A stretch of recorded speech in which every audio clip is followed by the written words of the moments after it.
L'actualité hors de nos frontières avec Cheikh Tidiane Diao, la bande de Gaza sous le feu des bombardements israéliens cette nuit. Le dernier bilan des autorités livré donc ce dimanche 8 octobre fait état d'au moins de 413 morts et 2300 blessés dans les bombardements donc de l'armée israélienne à Gaza en représailles à l'offensive majeure du Hamas.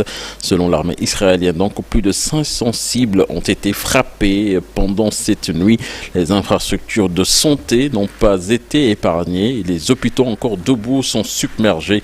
La population, elle, subit dans l'angoisse les frappes incessantes. Les appels à une cessation des bombardements et à l'instauration d'un corridor humanitaire se multiplient. Le Premier ministre israélien, de son côté, promet de venger cette journée noire pour Israël, la plus sanglante depuis le début de la guerre du Kippour, il y a 50 ans, donc qui coûté la vie à plus de 700 Israéliens selon les derniers décomptes du ministre israélien de la Santé dans la nuit du dimanche 8 au lundi 9 octobre. Le gouvernement donc précise qu'il y a plus de 100 prisonniers aux mains du Hamas à Gaza. Le dernier bilan donc fait état, comme je vous l'ai annoncé tout à l'heure, de 413 morts. Les États-Unis, de leur côté, ont commencé à envoyer de l'aide humanitaire et de l'aide militaire plutôt à Israël avec de nouvelles munitions et à rapprocher leur groupe aéronaval en Méditerranée, marquant un soutien rapide à leurs alliés historiques surpris donc par des attaques du Hamas palestinien. Washington a également confirmé que plusieurs citoyens américains faisaient partie des victimes. Nous parlons de toute autre chose à présent avec le séisme en Afghanistan.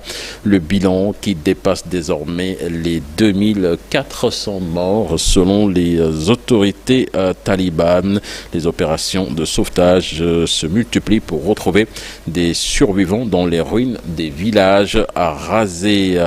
Nous parlons de migrants avec la Cour suprême britannique qui étudie ce lundi le projet d'expulsion de migrants vers le Rwanda. La Cour suprême donc qui va examiner ce recours espère faire annuler un jugement précédent l'empêchant de mettre en œuvre son partenariat avec le Rwanda dans ce sens. Et puis pour terminer, Nata, au Cameroun, les pluies de ce dimanche après-midi ont causé la rupture d'une retenue d'eau, ce qui a entraîné la destruction d'une centaine de maisons à flanc de collines dans le quartier de Bankolo, proche de Yaoundé.